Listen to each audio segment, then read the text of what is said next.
Hi guys, it's me Mario. It's been a while.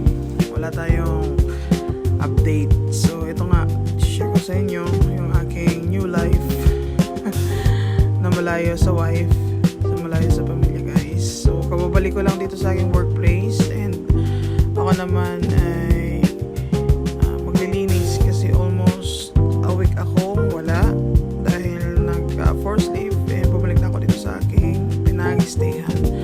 So galing pala ako sa grocery store at nag-grocery ako and hauling tayo guys ng mga kakainin ko yung aking mga pinag-grocery. So kailangan to kasi masyadong tamarin ako kapag nandito na ako. Nauwi na ako. Tinatamad talagang lumabas. So kailangan ko magkuha ng mga food and then gusto ko yung magluto talaga kasi ayaw ko yung kakain ng mga fast food.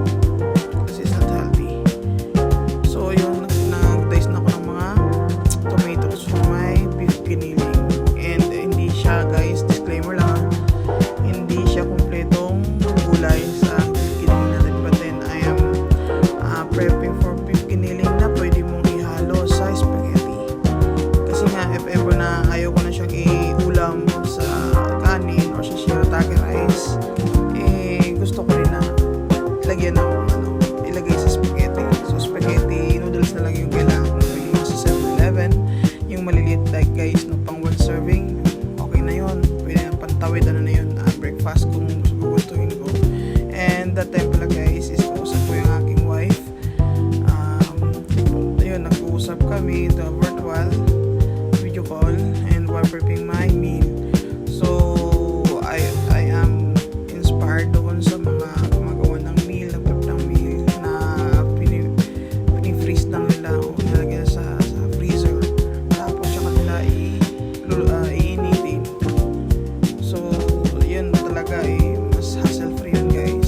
akin is yun ang minsan ginagawa ko rin. So yun, nag-isa na tayo ng bawang sibuyas. Bahala kayo